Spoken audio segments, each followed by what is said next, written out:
30-second board. These are the hot topics, and we will go back to where we were at the beginning of this show. So Jet Lawrence dominates last year, gets hurt this year. Chase Sexton wins the title. It begs the question, what if Jet Lawrence had been there?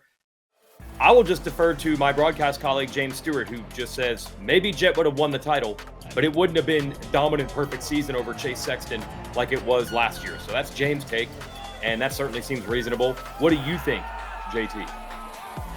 Well, the way he was in the fight, even injured, remember that big crash we're seeing there from Hangtown, that boded pretty well because you had to assume he was going to get a little bit better down the stretch and that shoulder was going to become a little bit more racy than it was. And then the thumb injury kind of took him out of contention altogether. But it's hard to ignore Chase Sexton's improvement down the stretch too. Now, the real question is, did one cause the other? Did Jet Lawrence's exit cause the confidence rise in Chase Sexton, which brought on all the results that we saw down the stretch? That's an unanswerable question, and we could argue for days about it. But what we do know is that Chase Sexton did step up. When the opportunity arose, Sexton grabbed it with both hands and took off with it. Look at the string of wins he put together, the motos, and the way he went about it. That second moto sprint away from the field at Unadilla, to me, spoke volumes about where he is mentally, and they're starting to figure that motorcycle out. The real question is, can he take that momentum back into the confines of an SMX type track and have that same form? We'll figure that out when we get to Charlotte, but this was a huge moment in the story of Chase Sexton at Ironman, picking up his first 450 Pro Motocross Championship. And what this all leads to, well, look at the math. SMX, when we combine points from Motocross and Supercross together, Sexton is the #1 seed for the second year in a row, but Jet Lawrence gets pushed all the way back to 6th. He will start the playoffs 9 points back of Sexton. And then look at these other contenders. Eli Tomac will start with 11 points. He's 14 points behind Sexton. Roczen, great last year, but he only has 9 points at the reset. So these guys, we're pumped to have them back. We don't know exactly what condition they'll be in, but they're really going to have to rally. And that's going to make this that much more interesting because Sexton does get a bonus for a solid season. Yeah, and we don't know what it's going to look like. Each race is going to be its own story, but we do know some riders will start a little bit further behind. So not only do they have to beat the riders they're facing, they're going to have to be significantly better. And for Jet Lawrence to defend that title, he's got to make up points on a rider who has the momentum and is coming in 100%. So it is a very unique setup this year. We're going to just have to wait and see how those points all play out. And don't forget, we have an escalating point system. Single points at the first round, double points at the second round, and the finale in Las Vegas will be triple points. So everything we think we know, leaving the Dallas-Fort Worth area and going to Las Vegas, can very easily get flipped on his head with triple points on the offer. Yeah, but right now, everything's coming up big for the Red Bull KTM group. And look at what happened over the weekend. It's the first time, believe it or not, in 10 years that KTM won both classes in motocross in the same day, with Tom Vial's victory and then Sexton winning. And then, JT, it was just like you had an assembly line going at the podium, one award after another for KTM postseason. Yeah, this was the summer of orange. Great job from them. And you look at the day that they had, Chase Sexton was clearly the story, but there was this undertone of whether or not Tom Vial could get that victory because so many people had him pegged as a championship favorite. He won the Monster Energy Supercross Championship, and he's going into something he should be better at by all intents and purposes, motocross. But it took until this last round for him to get that overall win. The first moto was phenomenal. I think that's the type of form everybody's been looking for from him. The second moto was kind of more the same. He drifted back. He wasn't able to hold pace with the front runners. Now, he did get the overall win. That is the big picture. But as soon as we got answers in the first moto, I thought the second moto kind of brought more questions. So we'll see what he does with that as we transition to the SMX Playoffs. But just an interesting summer all around for Tom Vial. Yeah, there's no doubt. I think you started the year saying Haiden Deegan thinks he's the alpha of that class, and I don't think it ends any differently no matter how many other wins everyone else was able to get. And then it transitions to the riders who used to battle Deegan in the 250s, and this is probably part of the reason he feels so confident. He doesn't have to deal with Justin Cooper or Hunter Lawrence anymore, and you just think back years earlier in the career of both of these riders. Hunter Lawrence was good, in MXGP as a young prospect, pretty good when he came over to America in the 250 class. Justin Cooper was not really known much as an amateur. It's pretty wild. JT, we've seen great 250 riders struggle and not get anywhere in a 450 class. These two have really cemented themselves as the future. Yeah, I thought both of them did a great job of proving their worth amongst their competitors. And that's always the question. You know, Hunter Lawrence far exceeded all expectations, in my opinion. But even for Justin Cooper, I think getting in there and showing that you belong on factory equipment amongst the likes of the Jason Andersons and whoever else you're going to be competing for contracts with, that is the burden. That is what you're trying to accomplish. And I think both of them, whoever the decision makers are on their teams, have to look at their situations and say, yeah, they deserve to be here. We're going to keep them around. And that in and of itself is a win. The job won't get easier, though, because there are people coming back. We saw Eli Tomac come back, but that's just where it's going to start. We're going to get more of Cooper Webb. We're going to get more of Ken Roxon on the 450.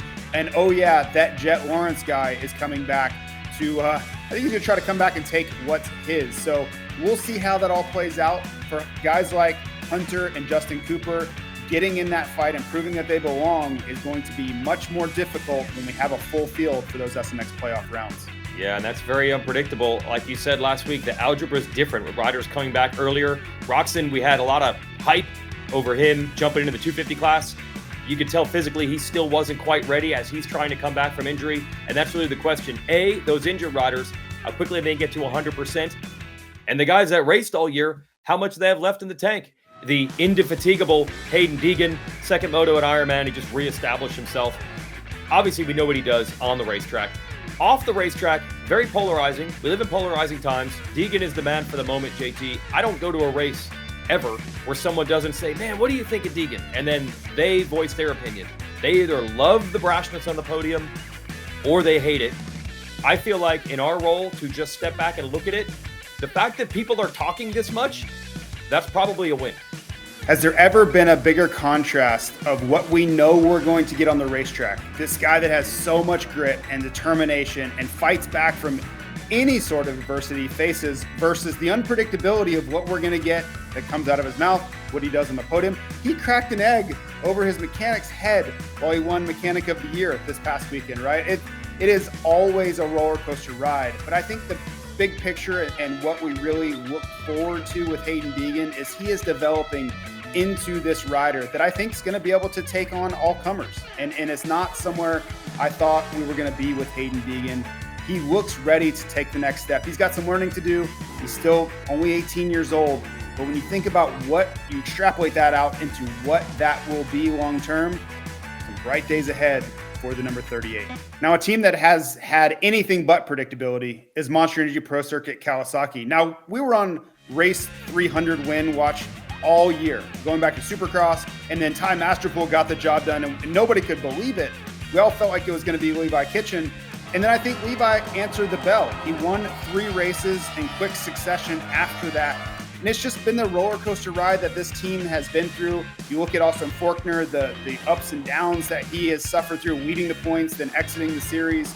I don't know that you could ever have more of the highs and lows than what Mitch Payton, I want to say, for the last few years has kind of gone through. Let's go to the 250 points here. Deegan is on top. I don't think that's any surprise.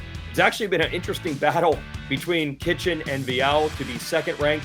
In the end, it will be Kitchen for the playoffs, ranked second. Vial actually beat him in motocross. And a couple other guys to note here. Consistency pays off. Some of these names, you're probably not thinking that outstanding seasons. I see Jordan Smith 6, JT. Remember Jordan Smith at SMX last year? I do. I had to actually double check and make sure that my headset was working because somebody said that Jordan Smith was in line to win the SMX World Championship when we were sitting there in Los Angeles last year. So that is the craziness that these playoffs bring, the point system that our man with the SMX Facts, Clinton Fowler, helped put together. It is sheer chaos. And this is the closest battle going in that Haiden Deegan's been in months. 3 points? Are you kidding me? He's been a moto win ahead for months going on in. So everything resets. A guy like Levi Kitchen, who's had tons of momentum, he can realistically put himself back into a championship fight. And a guy like RJ Hampshire, who was your 250 West Monster Energy Supercross champion, guess what he's thinking about doing? He's thinking about getting back and getting into that championship fight.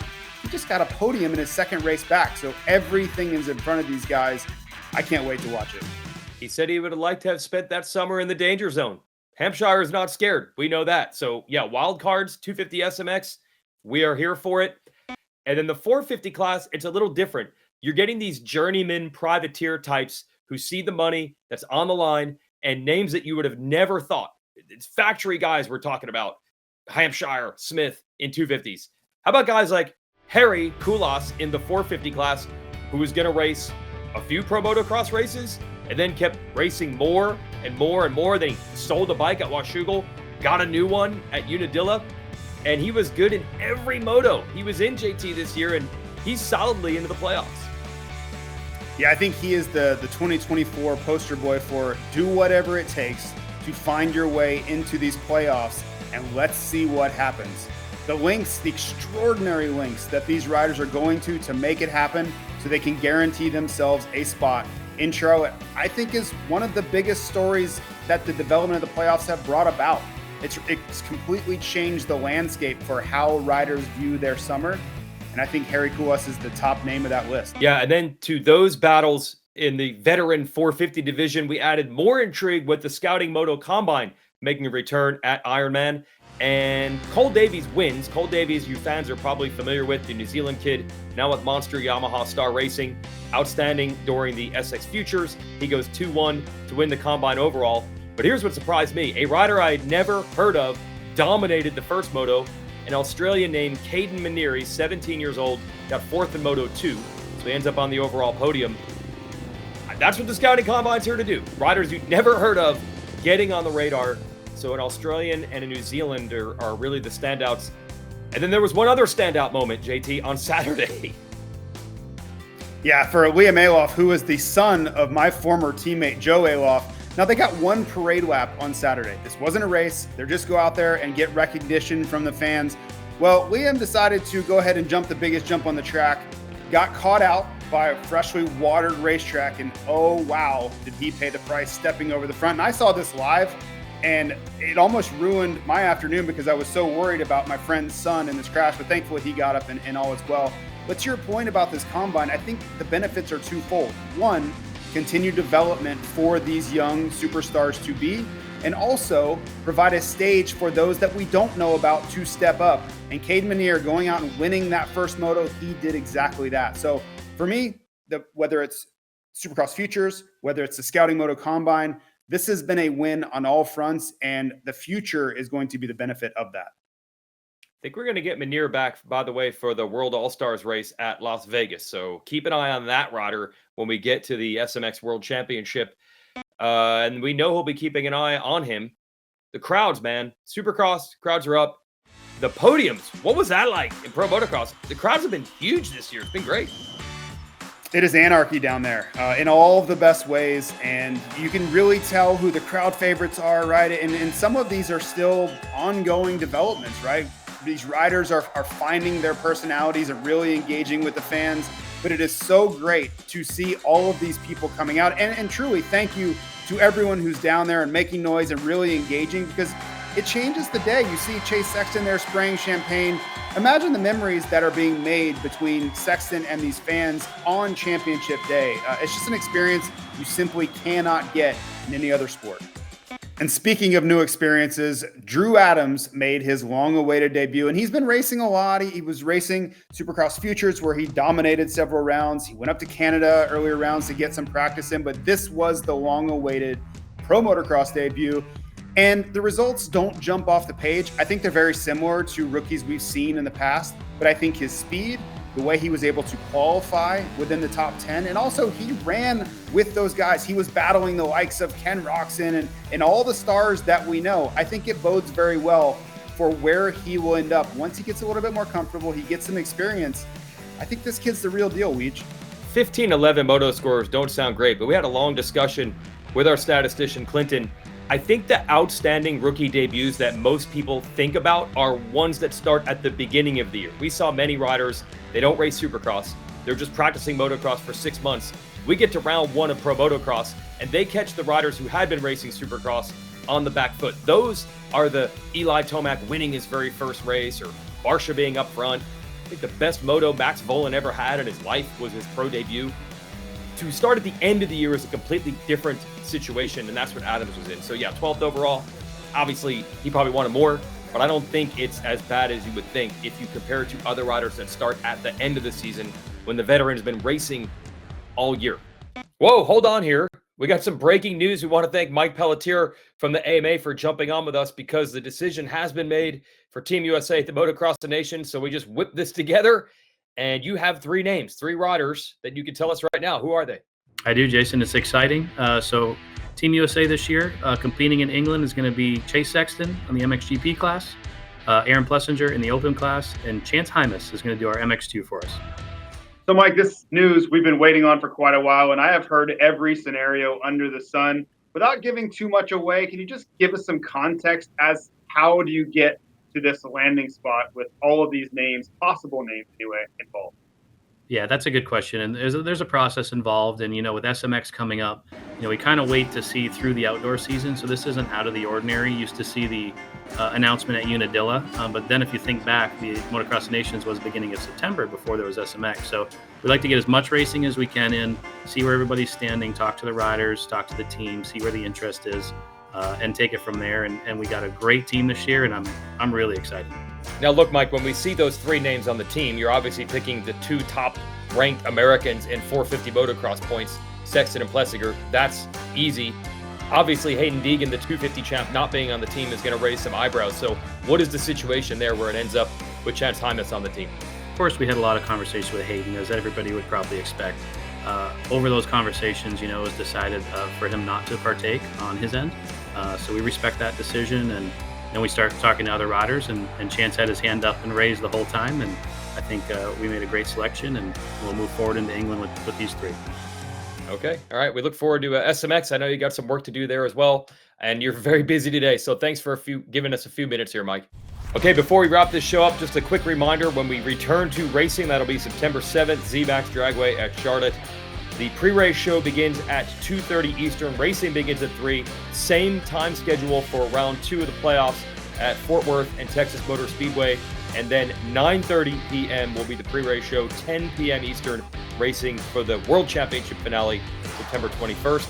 Hi, folks. Lee Diffie from NBC Sports here. If you truly enjoyed what you just watched, you can get more news, interviews, and highlights by subscribing to the Motorsports on NBC YouTube page. You can get it all, so go for it.